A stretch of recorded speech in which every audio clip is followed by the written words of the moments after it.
તો આ તરફ ચોમાસાને લઈને અંબાલાલ પટેલનું પણ નિવેદન સામે આવ્યું છે। ચોમાસું હાલ મુંબઈમાં અટક્યું છે।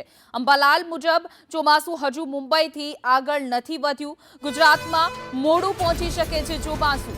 અરબ દેશના પવનોથી ચોમાસું અટક્યું છે। સપ્ટેમ્બરમાં અલ નીનોની અસરની આશંકા પણ અંબાલાલ પટેલે વ્યક્ત કરી છે। ગરમ અને સૂકા પવનોથી ચોમાસું સિસ્ટમ નબળી પડી શકે છે। તો 15 જૂન બાદ જ ચોમાસું આગળ વધે તેવી આશા સેવવામાં આવી રહી છે।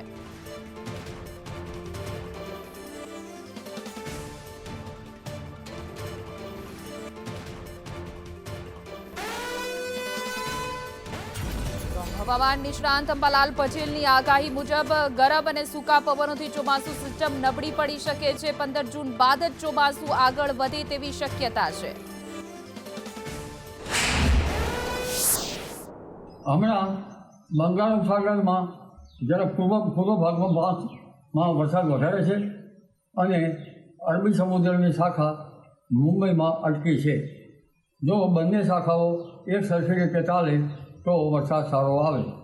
આ ઉપરાંત લગભગ આફ્રિકા તરફ એક એટમોસ્ફેરિક વેવ આવી રહેલ નથી। કદાચ જૂનના પાછલા સપ્તાહમાં આવી શકે અને એટમોસ્ફેરિક વેવ એમ જેવો જુલાઈ માસમાં પણ આવવાની શક્યતા છે। એટલે ચોમાસું ધીરે ધીરે સક્રિય થાય।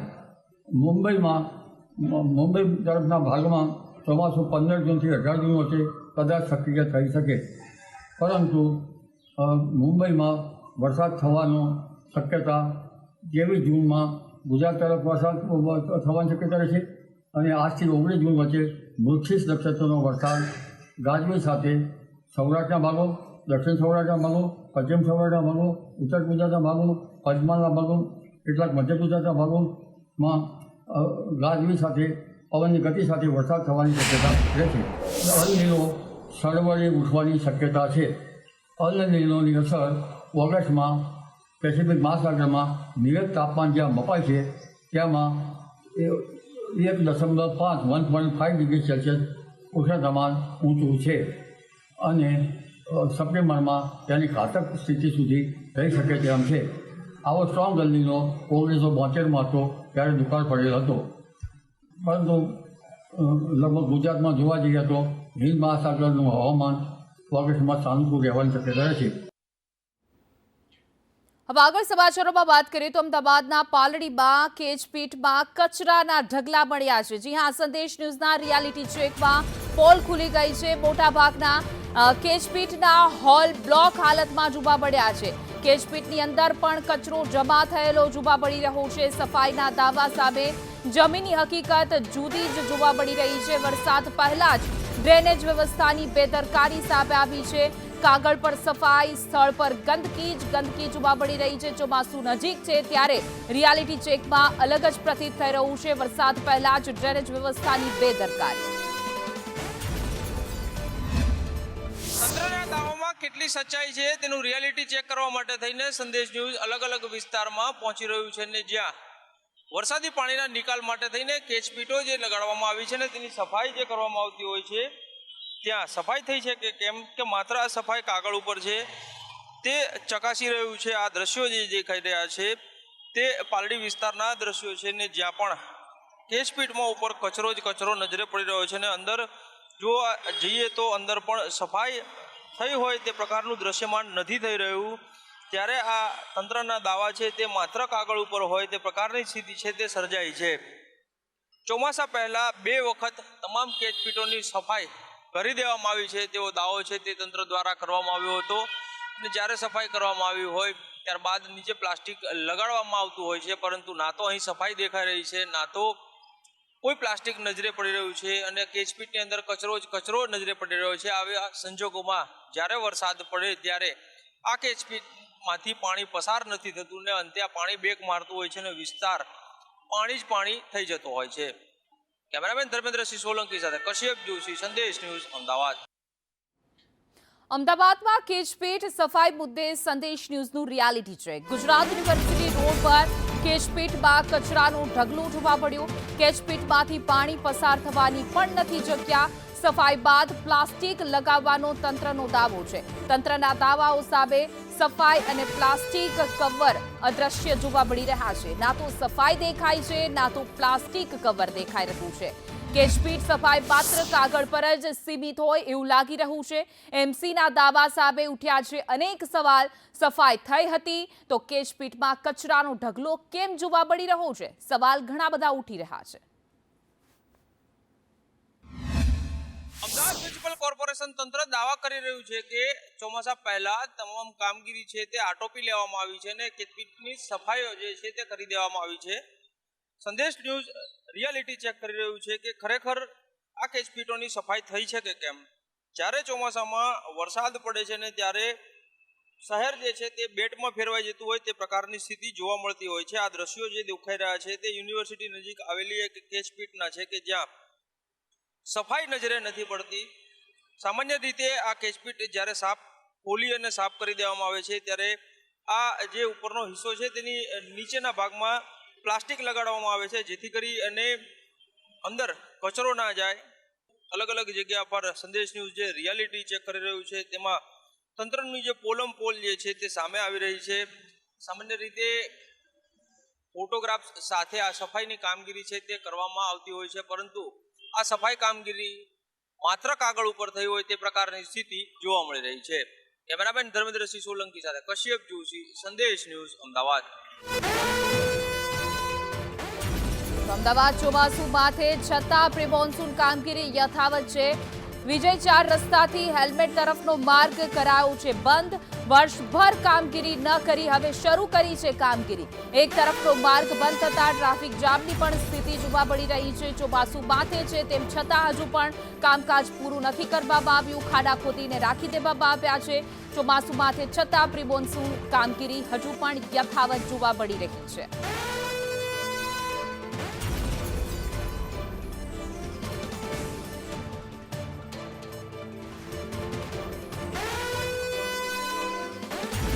અમદાવાદમાં પ્રી મોન્સૂન કામગીરી અંતર્ગત કેશપીટ સફાઈના તંત્રના દાવાઓ સામે સવાલો ઉભા થયા છે. શહેરના અનેક વિસ્તારોમાં કેશપીટ જામ હાલતમાં છે. સંજીવની હોસ્પિટલથી એનએફડી સર્કલ તરફ જતા માર્ગ પર મોટા ભાગની કેશપીટોમાં કચરો જોવા મળી રહ્યો છે. કચરો ભરાયેલો છે. સ્થાનિકોના જણાવ્યા મુજબ તંત્ર દ્વારા ન તો કેશપીટ ખોલીને કચરો સાફ કરવામાં આવ્યો છે અને ન તો તેના ઢાંકણાની યોગ્ય સફાઈ કરવામાં આવી છે. કેશપીટ જામ રહેવાને કારણે આગામી ચોમાસામાં વરસાદી પાણીના નિકાલમાં મુશ્કેલી સર્જાઈ શકે છે અને રસ્તાઓ પર પાણી ભરાવાની સ્થિતિ પણ ઊભી થવાની ભીતિ વ્યક્ત કરવામાં આવી રહી છે. અમદાવાદ શહેરમાં વરસાદ વરસે છે ત્યારે શહેર જાણે કે બેટમાં ફેરવાઈ જતું હોય તે પ્રકારની સ્થિતિ છે તે શહેરના લગભગ વિસ્તારોમાં જોવા મળતી હોય છે. અને પ્રી મોન્સૂન કામગીરી દરમિયાન કેશપીટો સફાઈ કરવામાં આવતી હોવાના દાવા છે તે કરવામાં આવી રહ્યા છે, પરંતુ આ દાવામાં કેટલું તથ્ય છે તે આ દ્રશ્યો ઉપરથી જોઈ શકાય છે. મહત્વનું છે કે આ જે કેશપીટ જે છે તેની સફાઈ કરવાની તો વાત દૂર, પરંતુ આ અહીંથી માટી હટાવવાની કામગીરી છે તે પણ તંત્ર દ્વારા કરવામાં આવી નથી. જો કેશપીટ સફાઈ કરી હોય તો આની નીચે સ્ટ્રોમ વોટર લાઇન જે પસાર થતી હોય છે ને તેમાંથી વરસાદી પાણી જે છે તે નીકળી જતું હોય છે, સાથે જે ડ્રેનેજમાં પણ વહી જતું હોય છે. પરંતુ આ સફાઈની વાતો છે આ જોઈ શકાય છે કે જો આ સફાઈ થઈ ગઈ હોય તો આ લાઇન જે છે તે સીધી નીચેની લાઇન પસાર થતી હોય તેમાં જતું હોય છે, પરંતુ આ કચરો કેટલા પ્રમાણમાં ભરેલો છે તેના આ દ્રશ્ય ઉપરથી સ્પષ્ટ થઈ શકે છે. એટલે કે અધિકારીઓ છે તે જાણે કે પદાધિકારીઓને ઉઠા ભણાવતા હોય તે પ્રકારની સ્થિતિ જે છે તે જોવા મળી રહી છે. પદાધિકારીઓ છે તે દાવા કરે છે કે આ કેશપીટ સફાઈ 2 વખત કરવામાં આવી છે, પરંતુ આ કેશપીટની કેટલું ધ્યાન રાખવામાં આવ્યું છે, કેટલી સફાઈ કરવામાં આવી છે તે આ દ્રશ્ય ઉપરથી જોઈ શકાય છે. એટલે કે અધિકારીઓ જે છે તે માત્ર કાગળ ઉપર કામગીરી બતાડી રહ્યા છે અને પદાધિકારીઓ જે છે તેને હવે ભોઠા પડવાની સ્થિતિ સર્જાઈ છે. કેમેરામેન ધર્મેન્દ્રસિંહ સોલંકી સાથે કશ્યપ જોશી, સંદેશ ન્યૂઝ, અમદાવાદ. અમદાવાદમાં સંદેશ ન્યૂઝના અહેવાલની ધારદાર અસર. સંદેશ ન્યૂઝના અહેવાલ બાદ એએમસી તંત્ર સફાળું જાગ્યું છે. શહેરમાં કેશપીટમાં સફાઈનો હતો અભાવ. એએમસીની પ્રી મોન્સૂન કામગીરી સંદેશ ન્યૂઝે છતી કરી હતી. ત્યારબાદ તંત્ર જાગ્યું છે. સંદેશ ન્યૂઝના અહેવાલ બાદ મેયર હિતેશ બારોટના આદેશ કે જે જગ્યાએ સફાઈ નથી ત્યાં સફાઈ કરાશે. સાથે જ મેયરે કહ્યું કે શહેરમાં 72,000થી પણ વધારે કેચપીટ છે, તે તમામ જગ્યાએ સફાઈ કરવામાં આવશે. કેચપીટ સાફ કરવા આદેશ આપીશું. તો પ્રથમ સફાઈ બાદ પ્લાસ્ટિક લગાવવાના પણ હોય છે, તો પ્લાસ્ટિક લગાવાયા તો બીજી વખત સફાઈ ન કરવી પડે. આ જવાબદારી સિટી એન્જિનિયર એડી એન્જિનિયરની હોય છે. જો કે આ અંગે જવાબદારી નક્કી કરાશે.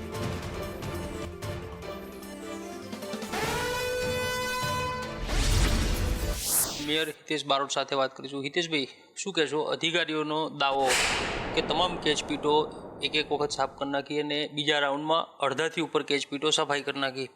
સ્થિતિ બિલકુલ અલગ જોવા મળે છે. કઈ રીતે જોઈ રહ્યા છો? જે રીતે 72,000થી વધુ કેચપીટ સાફ કરી પહેલો રાઉન્ડ, એવું અધિકારીઓ દ્વારા અમને પણ માહિતી આપવામાં આવી છે અને મીડિયામાં પણ આપી છે. બીજો રાઉન્ડ છે 27,000થી વધુ, બીજા રાઉન્ડમાં પણ સફાઈ થઈ છે. હજુ બાકીનો રાઉન્ડ લેશે. મારું પણ આ રીતે જે આપને જોવામાં આવ્યું છે, આપના ધ્યાન દોર્યું આપે, એ ધ્યાન દોર્યા પ્રમાણે હું પણ અધિકારીઓ સાથે આવનાર દિવસમાં એની ચોખવટ કરીશું અને એમની સામે પગલાં પણ લેવા પડશે તો લઈશું.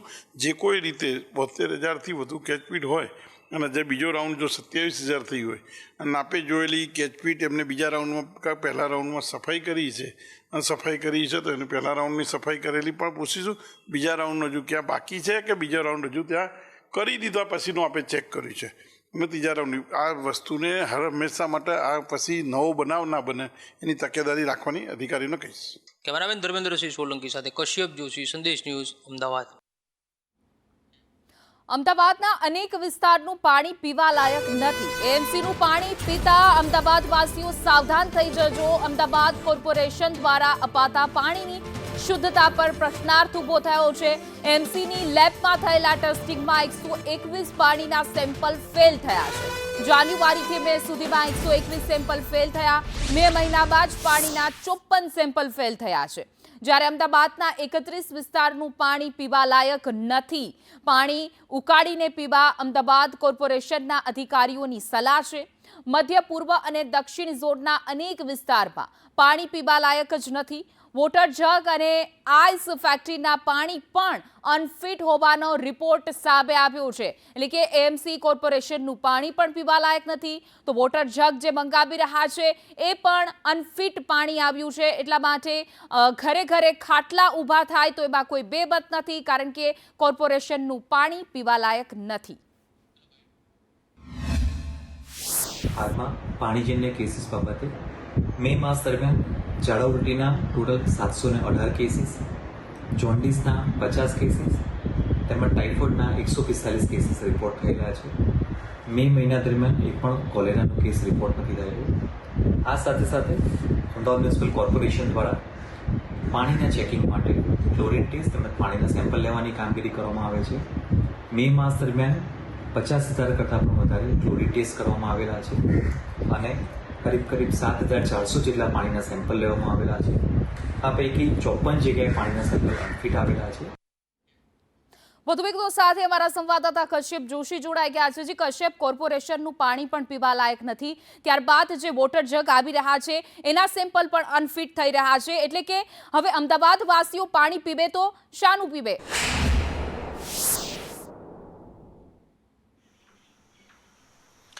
અમદાવાદ મહાનગરપાલિકા દ્વારા જે પાણી આપવામાં આવે છે, અમદાવાદ શહેરના 31 એરિયા એવા આઈડેન્ટિફાઈ કરવામાં આવ્યા છે અને તે તમામ એરિયાને હાઈ રિસ્કમાં મૂકવામાં આવ્યા છે કે જ્યાં પીવાનું પાણી જે છે તે પીવાલાયક નથી, તેવું કોર્પોરેશન ખુદ સ્વીકારી રહ્યું છે અને તેના માટે જ આ તમામ 31 એરિયા છે જેને હાઈ રિસ્કમાં મૂકવામાં આવ્યા છે. બીજી તરફ સમયાંતરે અમદાવાદ મ્યુનિસિપલ કોર્પોરેશનના આરોગ્ય વિભાગ દ્વારા જે પીવાનું પાણી કોર્પોરેશન દ્વારા જ આપવામાં આવે છે અને તેના જ સેમ્પલ જે છે તે લેવામાં આવતા હોય છે. અવારનવાર અમદાવાદ શહેરના અનેક વિસ્તારમાં કોલેરા જેવા પાણીજન્ય રોગો છે, મચ્છરજન્ય રોગો છે તે ફાટી નીકળતા હોય છે અને તેના માટે થઈને આ પ્રકારે ટેસ્ટિંગ છે તે કરવામાં આવતું હોય છે. છેલ્લા 5 મહિનાની જો વાત કરીએ તો 35,000થી વધારે સેમ્પલ જે છે તે લેવામાં આવ્યા હતા અને તે પૈકીના 121 સેમ્પલ જે છે તે ફેલ સાબિત થયા છે. આ ફેલ જે સાબિત થયા છે, અમદાવાદ મ્યુનિસિપલ કોર્પોરેશનની લેબમાં જ આ સેમ્પલ નેગેટિવ આવ્યા છે. પાણીના જે સેમ્પલ લેવામાં આવ્યા છે તે તંત્ર દ્વારા આપવામાં આવતું પાણી જે છે તેના જ આ સેમ્પલ છે ને તે જ નેગેટિવ આવ્યા છે.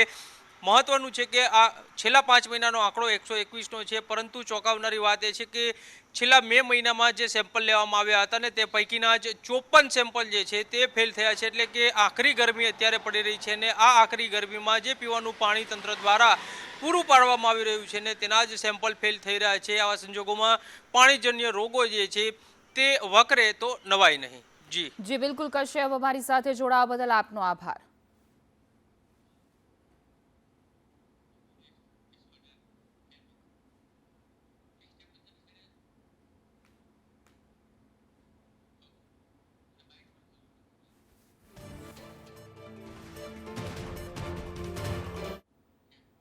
હવે આગળ સમાચારોમાં વાત કરીએ તો સુરતના ભૂતિયા ડિમોલેશનનો મુખ્ય સૂત્રધાર સુજલ પ્રજાપતિ જે છે એ ભૂગર્ભમાં જતા રહ્યા છે. જ્યારે ગત 15 દિવસથી સુજલ પ્રજાપતિ ઓફિસ નથી આવ્યા હોવાનું સામે આવ્યું છે. સમગ્ર મામલે પોલીસની હાજરીમાં સુજલે ડિમોલેશનની સૂચના આપી હોવાનું ખુલ્યું છે. સુરતમાં નાસિરનગર ડિમોલેશન મુદ્દે પણ મોટા ખુલાસા થયા છે.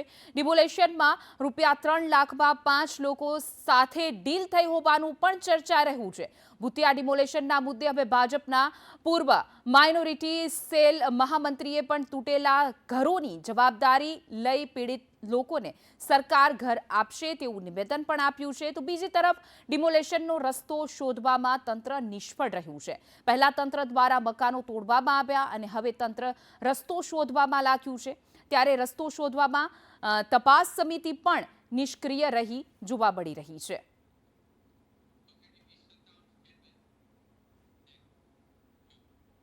સુરતના ચકચારી ભૂતિયા ડિમોલેશનનો મુખ્ય સૂત્રધાર ગણાતો અધિકારી સુજલ પ્રજાપતિ છેલ્લા 15 દિવસથી પોતાની ઓફિસે હાજર ન થઈને ભૂગર્ભમાં ઉતરી ગયો છે. તપાસમાં બહાર આવ્યું છે કે આ આખી ઘટના દરમિયાન સુજલ પ્રજાપતિએ પોલીસની હાજરીમાં જ શ્રીરામ એજન્સીને 3 પોકલેન અને 2 બ્રેકર મોકલવા માટે સ્પષ્ટ સૂચના આપી હતી. તેમજ ગેરકાયદેસર રીતે મકાનો તોડી પાડવા માટે 60 જેટલા માણસો પણ તૈનાત કર્યા હતા. સૌથી ચોંકાવનારી બાબત એ છે કે આ વિસ્તાર સુજલ પ્રજાપતિના કાર્યક્ષેત્ર કે ઝોનમાં આવતો ન હોવા છતાં તે ખાસ ઘટના સ્થળે પહોંચ્યો હતો. તેણે આ મામલાના અસલી જવાબદાર અધિકારીને જાણી જોઈને સાઇડલાઇન કરીને આખી તોડફોડ કરાવી હોવાનો પર્દાફાશ થતા તંત્રમાં મોટો ખળભળાટ મચી ગયો છે. તો પોલીસની હાજરી બાદ સુજલે આ તમામ કાર્યવાહી કરવાના આદેશ આપ્યા હોવાનું સામે આવ્યું છે. જે સુજલ કે જે મુખ્ય સૂત્રધાર છે તે હાલ ભૂગર્ભમાં ઉતરી ગયો છે. જે બાબતે હવે તપાસ કરવામાં આવી રહી છે. જવાબદાર અધિકારીને પણ શોધવામાં આવી રહ્યા છે.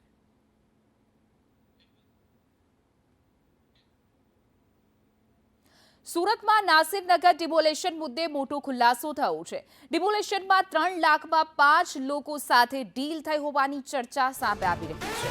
સ્વેચ્છાએ ઘર તોડ્યાનો વિડીયો બનાવવા પૈસા આપ્યા હોવાનું સૂત્રો દ્વારા માહિતી પ્રાપ્ત થઈ રહી છે. રૂપિયા આપી સ્વૈચ્છિક વિડીયો બનાવ્યો તો ડિમોલેશન બાદ 3 લાખમાં 5 લોકો સાથે ડીલ થઈ હોવાનું સામે આવ્યું છે. જોકે સૂત્રો દ્વારા જે રીતે માહિતી પ્રાપ્ત થઈ રહી છે તો બિલ્ડરે અમુક રહીશો સાથે સમાધાન કર્યાની પણ ચર્ચા છે. 15 દિવસ બાદ પણ તંત્રનો કોઈ અધિકારી ન ફરક્યો. નાસિરનગરમાં અસરગ્રસ્ત લોકો ખુલ્લામાં રહેવા મજબૂર બન્યા છે.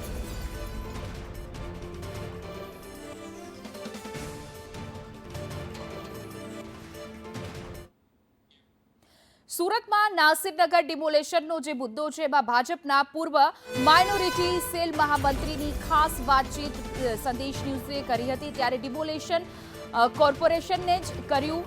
સાથે જ તેઓએ કહ્યું કે તૂટેલા ઘરોની જવાબદારી હું લઉં છું. તેમને નવા ઘરો સરકાર જ આપશે. 100 જેટલા તૂટેલા ઘરોને નવા મકાન મળશે. બેસ્તાન આવાસમાં અગાઉ પણ ઘર ફાળવવામાં આવ્યા હતા.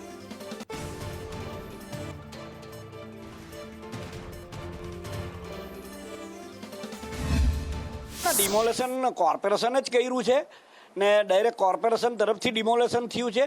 એમાં બીજા કોઈનો કોઈ રોલ નથી. એમાં હું જવાબદારી લઉં છું કે આપણે સ્ટેન્ડિંગ કમિટીમાં ડાયરેક્ટ મેયરશ્રીને આપણે વાત કરીશું. ઉપર આપણે જે પણ છે જુમ્મેદાર જે પણ છે અહીંયા એ લોકોને અમારા પ્રમુખ છે પરેશ પટેલ સાહેબ, એ લોકોને રિક્વેસ્ટ કરીશું. બધાને અમે મદદ રિક્વેસ્ટ કરીને હા જે પણ છે એ લોકોને આપણે મકાન અપાવીશું. હા, મને વિશ્વાસ છે સરકાર પર કે સરકાર અમને મકાન ફાળવી આપશે. સુરતના નાસિરનગરમાં પહેલા ગરીબોના મકાનો તોડી પડ્યા બાદ હવે વહીવટીતંત્ર અટવાયું છે અને ડિમોલેશનનો અસલી રસ્તો શોધવા માટે દોડધામ કરી રહ્યું છે. સુરત મહાનગરપાલિકાના ટાઉન પ્લાનરો ગુપ્ત રીતે જમીનનો અસલી નકશો શોધી રહ્યા છે, જેના માટે નોંધ નંબર 1267-3ની કરોડોની જમીનના જૂના નકશાઓ ઉથલાવવામાં આવી રહ્યા છે. આ ગૂંચવણનો ઉકેલ લાવવા એસએમસીની એક ખાસ ટીમ સિટી સર્વે ઓફિસ ખાતે દોડી ગઈ હતી, જ્યાં બહુમાળી ભવનના 7મા માળે નકશા અને દસ્તાવેજોની ઝીણવટભરી તપાસ ચાલી રહી છે. કાયદાકીય ગૂંચવાડા વચ્ચે હવે એવો મોટો સવાલ ઊભો થયો છે કે શું સુરત મ્યુનિસિપલ કોર્પોરેશનને નાસિરનગરના આ વિવાદાસ્પદ ડિમોલેશનમાં આગળ વધવાનો કોઈ કાયદેસરનો રસ્તો જ જડતો નથી.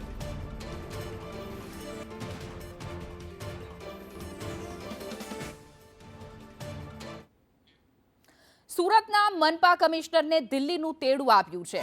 કમિશનર એમ નાગરાજને દિલ્હીનું તેડું આવ્યું છે. નાસિરનગર ડિમોલેશન મુદ્દે દિલ્હી બોલાવવામાં આવ્યા છે. ભૂતિયા ડિમોલેશનની પીએમઓ સુધી આ મુદ્દો પહોંચ્યો છે, જેને લઈને દિલ્હીનું તેડું આવી ગયું છે. ભૂતિયા ડિમોલેશન મુદ્દે ગાંધીનગર દિલ્હી સુધી નોંધ લેવામાં આવી છે. પ્લાન પાસ કરાવવા મનપાનો કારસો હોવાની ચર્ચા સેવામાં આવી રહી છે. શહેરી વિકાસ વિભાગ રાખી રહ્યું છે સમગ્ર કેસમાં નજર. વધુ વિગતો સાથે અમારા સંવાદદાતા મનીષ પરમાર જોડાઈ ગયા છે. મનીષ, આ જે રીતે ડિમોલેશન થયું એને લઈને એક પછી એક ખુલાસા થઈ રહ્યા છે, તો બીજી તરફ પૈસાની વાતો આવી રહી છે, તો આ મુદ્દો જે છે હવે ગાંધીનગર પૂરતો સીમિત નથી રહ્યો, દિલ્હી સુધી પહોંચી ગયો છે, ત્યારે તપાસ ક્યાં સુધી પહોંચી છે? જી બિલકુલ, વાત કરીએ તો જે રીતના નાસિરનગરની અંદર ભૂતિયા ડિમોલેશન કરવામાં આવ્યું હતું, આજે ઘટનાના 15 દિવસ થઈ ગયા છે. તપાસ કમિટીની રચના કરવામાં આવી છે, પરંતુ તપાસ કમિટી પાસે પણ કોઈ પણ પ્રકારનો જવાબ નથી મળ્યો. નાસિરનગરના રહીશો છે તેને લલચાવવા ફોસલાવવામાં આવી રહ્યા છે અને બિલ્ડરો દ્વારા તેનો સોદો પણ કરવામાં આવી રહ્યો છે. તેની ચર્ચા પણ ખૂબ ચાલી રહી છે.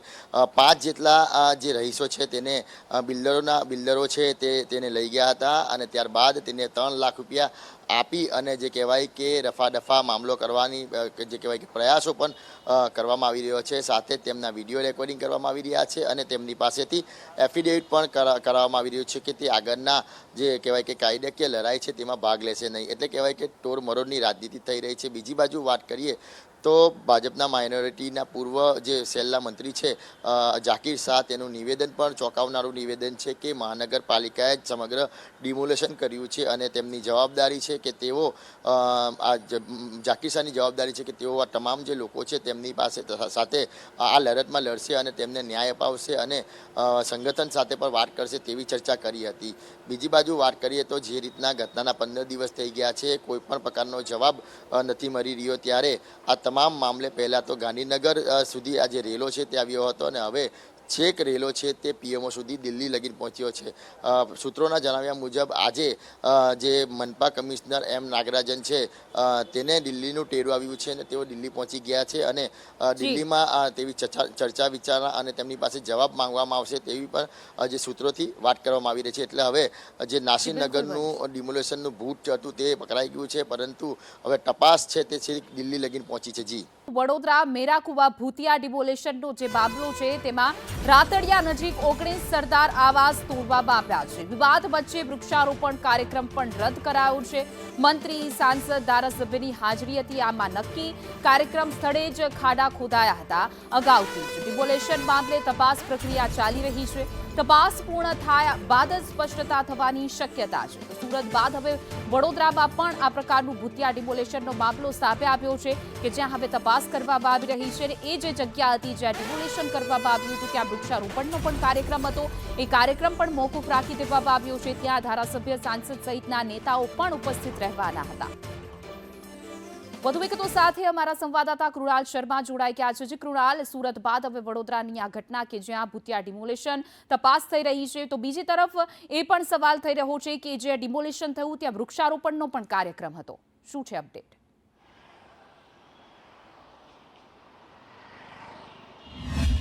હિના, જે રીતે સુરતમાં ભૂતિયા ડિમોલેશન થયું તે એવું નથી કે સુરતમાં થાય, અનેક સ્થળોએ થતું આવ્યું છે અને વડોદરામાં હવે આ જિલ્લા સુધી આ ભૂતિયા ડિમોલેશન પહોંચ્યું છે.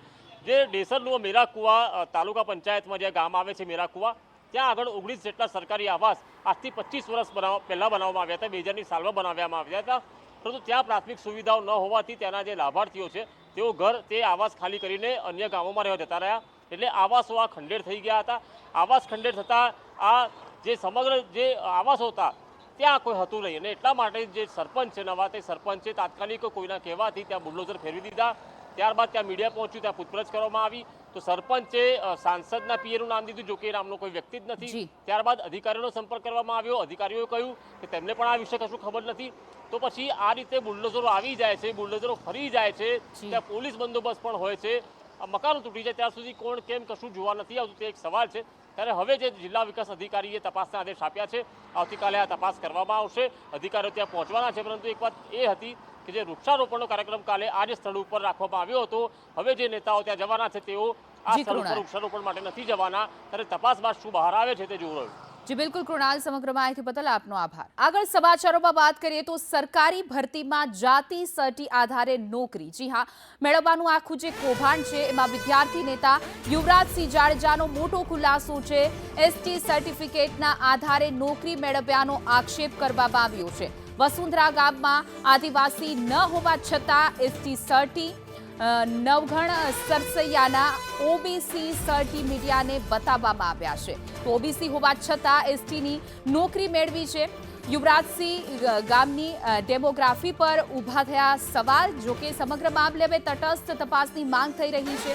ઓબીસી સર્ટી ધરાવનારને એસટી ક્વાટામાં નોકરી કેવી રીતે મળે જેવા અનેક સવાલ ઊભા થઈ રહ્યા છે. સમગ્ર મામલે હવે જવાબદારો સામે શું કાર્યવાહી થશે એ જોવાનું રહેશે. કારણ કે વિદ્યાર્થી નેતા યુવરાજસિંહે જે આ સમગ્ર મામલો ઉઠાવ્યો છે તેમણે અનેક પુરાવા પણ મીડિયા સમક્ષ રજૂ કર્યા છે.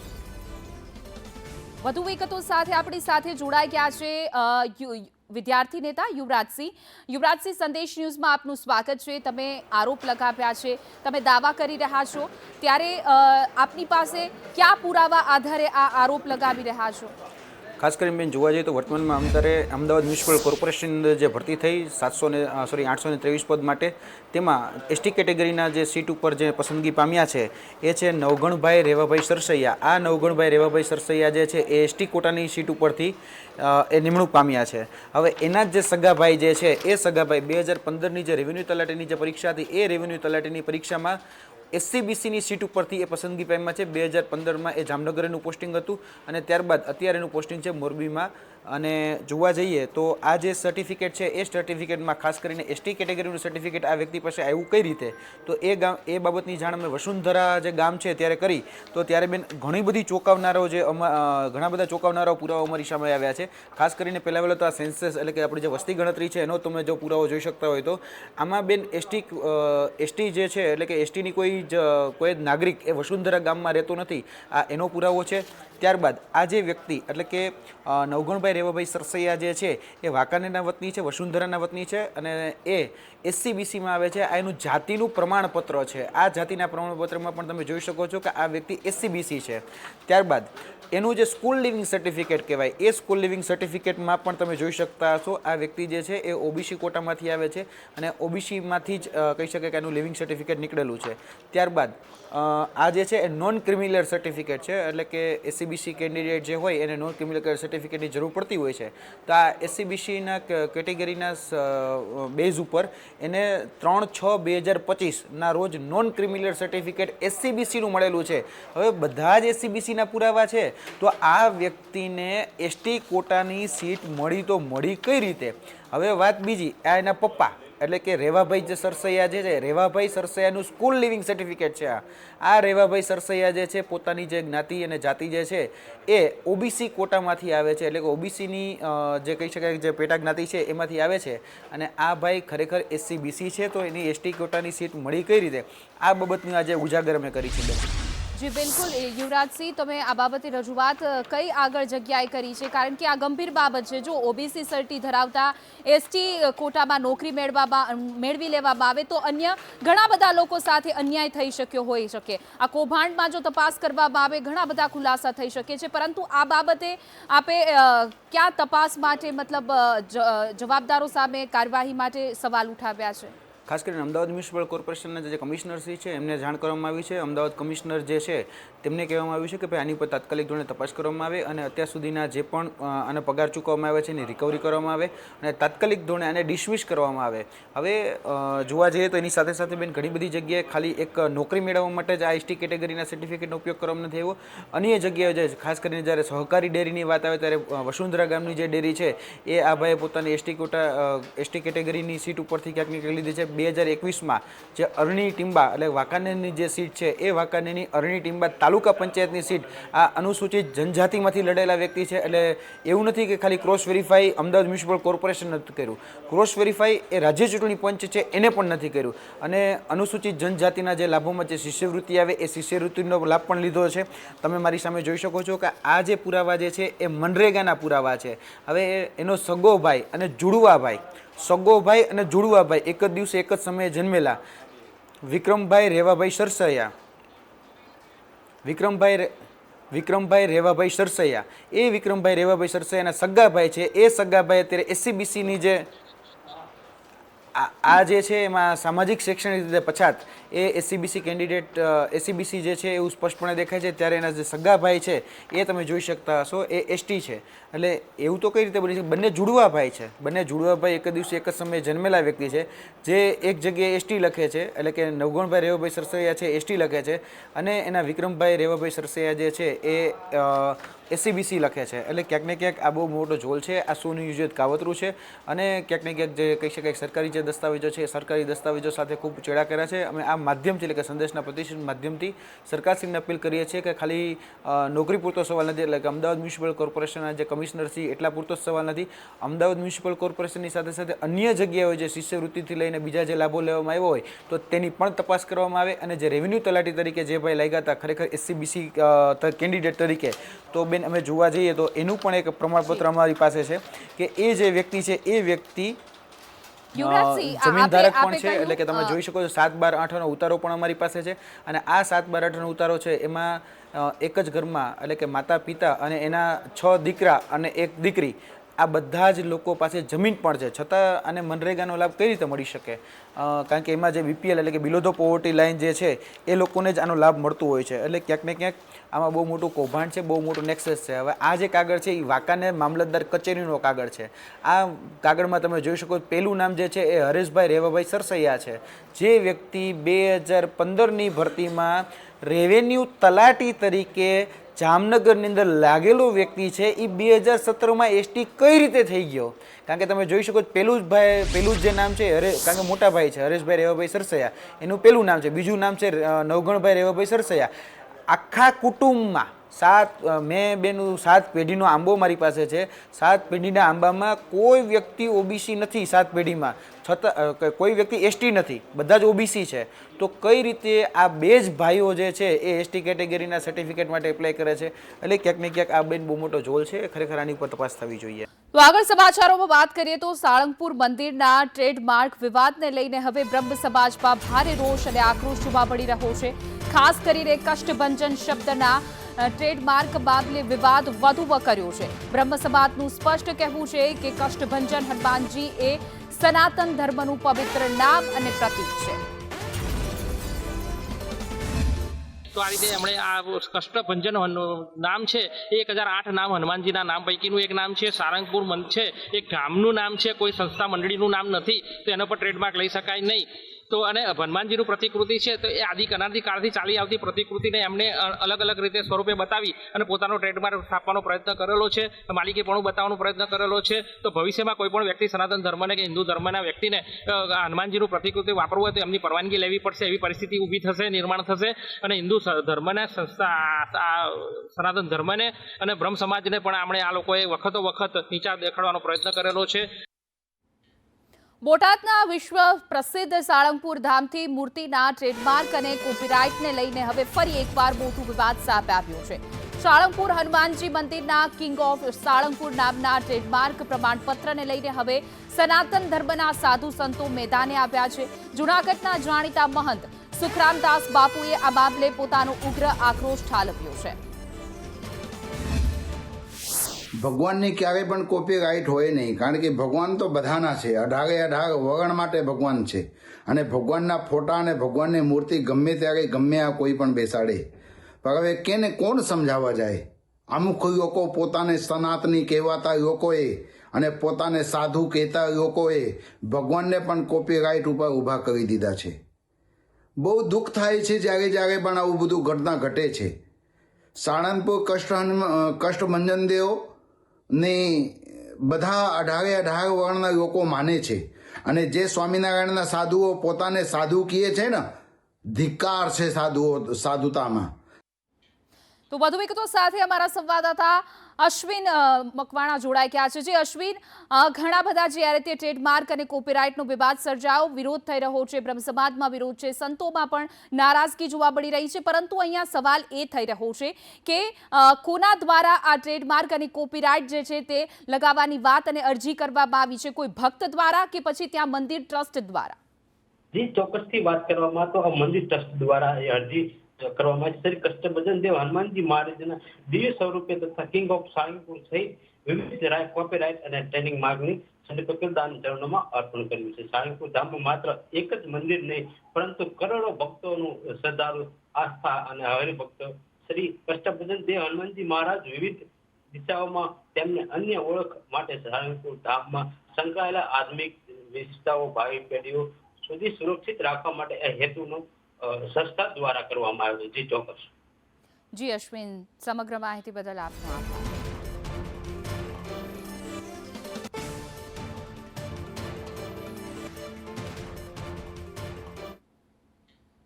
ભાવનગરના સર્કિટ હાઉસમાં કોંગ્રેસના નેતાઓ અને કેબિનેટ મંત્રી જીતુ વાઘાણી વચ્ચે થયેલી મુલાકાતનો વિડીયો હવે વાયરલ થતા રાજકીય માહોલ ગરમાયો છે. મહાનગરપાલિકામાં વિપક્ષ નેતા પસંદગી માટે કોંગ્રેસ દ્વારા સેન્સ પ્રક્રિયા ચાલી રહી હતી, ત્યારે રૂમ નંબર 10માં ગીર સોમનાથના કોંગ્રેસ ધારાસભ્ય વિમલ ચુડાસમા, હરિભાઈ ભરવાડ અને શહેર કોંગ્રેસ પ્રમુખ લાલભા ગોહિલ વચ્ચે બેઠક ચાલી રહી હતી. તે દરમિયાન જીતુ વાઘાણી ત્યાં મુલાકાત માટે પહોંચ્યા હતા.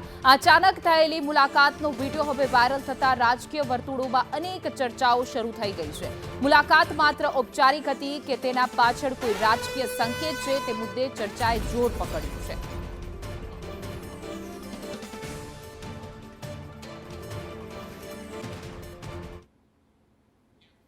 રાજકોટમાં હર્ષ સંઘવી અને નરેશ પટેલ વચ્ચે મુલાકાત થઈ છે. 2027ની ચૂંટણી પહેલા જ બંનેની આ મુલાકાત ઘણું બધું સૂચક કરી રહી છે, સૂચવી રહી છે.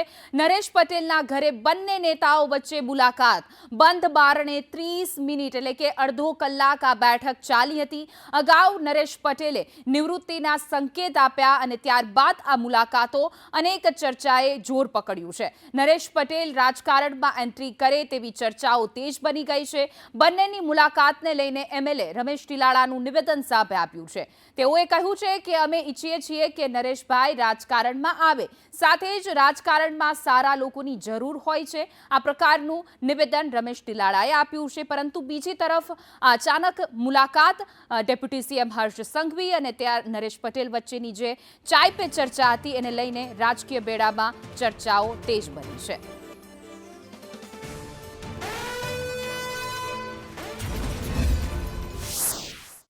શુભેચ્છા મુલાકાત ને રાજકીય મુલાકાત કહી જ ન શકાય ને.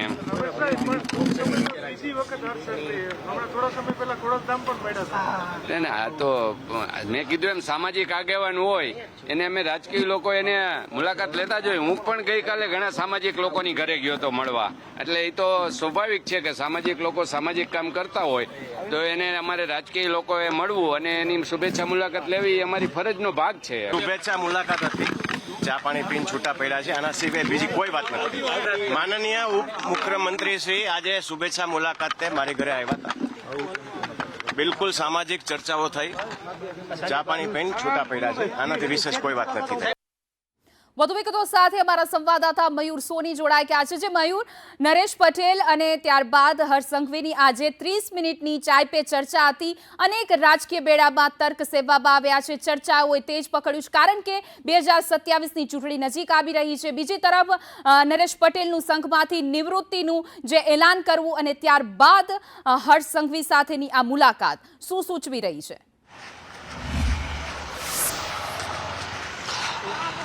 બિલકુલ જે પ્રકારે 2027ની ચૂંટણી આવેલી છે, ભારતીય જનતા પાર્ટી હંમેશા ચૂંટણીની અંદર 1 વર્ષ અગાઉ 2 વર્ષ અગાઉની તૈયારીઓ કરતી હોય છે. ગત મહિને જ નરેશ પટેલે સંકેત આપ્યા હતા કે તેઓ સામાજિક અને ધાર્મિક કાર્યો છે તેમાંથી નિવૃત્તિ લેવા માંગે છે.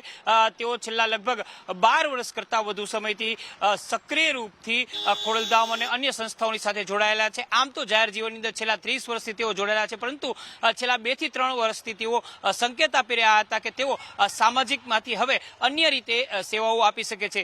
આ વખતે ગત મહિને તેમને પત્રકાર પરિષદ કરી તેને કહ્યું હતું કે ખોડલધામની જે કંઈ પણ સેવાઓ છે હવે યુવા પેઢીને તેઓ સોંપવા માંગે છે અને હવે તેઓ આરામ કરવા માંગે છે. પરંતુ આ આરામનો શબ્દનો જે અર્થ છે એ રાજકારણ તરફ તેમનો દોરી જાય છે, કારણ કે 2024ની જ્યારે ચૂંટણી આવી હતી, 2023ની જ્યારે ચૂંટણી આવી હતી, ત્યારે પણ એવું કહેવાતું હતું કે નરેશ પટેલ છે એ વિધાનસભાની ચૂંટણીની અંદર સક્રિય ભૂમિકા ભજવી શકે છે, પરંતુ તેઓએ ત્યારે નિર્ણય પોતાનો ફેરવી તોડ્યો હતો. હવે આજે હર્ષ સંઘવીની સાથે તેમની મુલાકાત છે અને આ મુલાકાત ખૂબ જ સૂચક માનવામાં આવી રહી છે, કારણ કે 2027ની ચૂંટણી પહેલા પાટીદાર સમાજ અને ખોડલધામ સંસ્થા સાથે જોડાયેલા જેટલા પણ લોકો છે એઓની અંદર એક ચર્ચા ચાલી રહી છે કે 2027 પહેલા નરેશભાઈ પટેલ છે એમની એક મહત્વની ભૂમિકા છે એ વિધાનસભાની ચૂંટણીની અંદર જોવામાં આવી શકે છે. એટલે આ તમામ સંકેતો છે એને લઈને આ મુલાકાત છે ચર્ચાના કેન્દ્રમાં રહી હતી, કારણ કે લેઉવા પટેલ સમાજ ગુજરાતની અંદર સૌથી મોટો સમાજ છે અને તેમના સામાજિક આગેવાન અને નેતા તરીકે નરેશ પટેલ છે એ સર્વવિખ્યાત છે. એટલે આ મુલાકાત છે તે સૂચક ગણી શકાય છે. જી બિલકુલ મયુર, અમારી સાથે જોડાવા બદલ આપનો આભાર.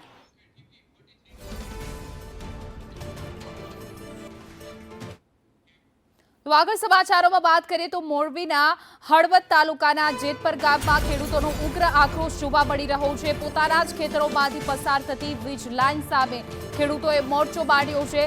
જમીન અને પાકના નુકસાન સામે યોગ્ય વળતર ન મળતા ખેડૂતો ભારે નારાજ જોવા મળી રહ્યા છે. ન્યાય મેળવવા માટે જગતનો તાત છેલ્લા 7 દિવસથી ધરણા પર બેઠો છે. તંત્ર સામે વિરોધ પ્રદર્શિત કરવા હવે ખેડૂતોએ પ્રતિક ઉપવાસ પણ શરૂ કર્યા છે. જ્યાં સુધી વળતર નહીં મળે ત્યાં સુધી લડત ચાલુ રાખવાની ચીમકી પણ ઉચ્ચારવામાં આવી છે.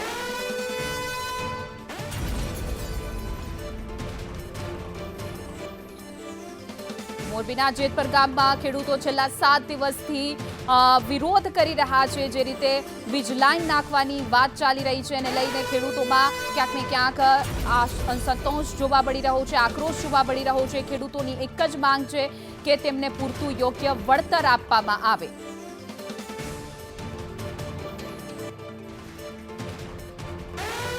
વધુ વિગતો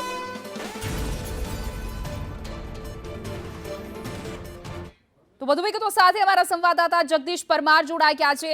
જે જગદીશ, જે રીતે 7 દિવસથી ખેડૂતો વિરોધ કરી રહ્યા છે ત્યારે ખેડૂતો હવે આક્રમક મોડમાં જોવા મળી રહ્યા છે, ચીમકી ઉચ્ચારી છે, ઉપવાસ પર ઉતરવાના છે, ત્યારે ખેડૂતો અત્યારે શું કહી રહ્યા છે?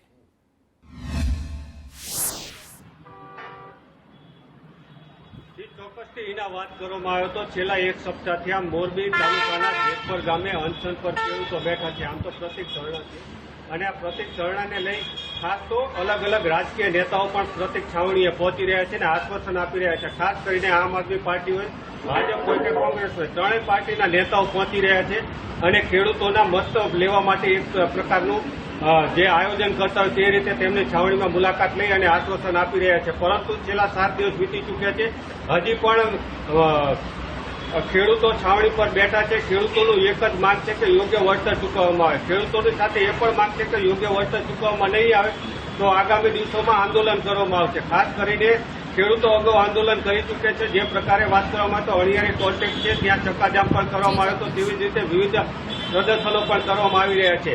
આજે પણ ખેડૂત નેતા પાલ આંબલિયા પહોંચ્યા છે અને ત્યાં છાવણીમાં મુલાકાત કરી રહ્યા છે. ત્યાં અલગ અલગ રીતે ખેડૂતો પાસે રાજકીય નેતાઓ પહોંચી રહ્યા છે. એના બિલકુલ જગદીશ, સમગ્ર માહિતી બદલ આપનો આભાર.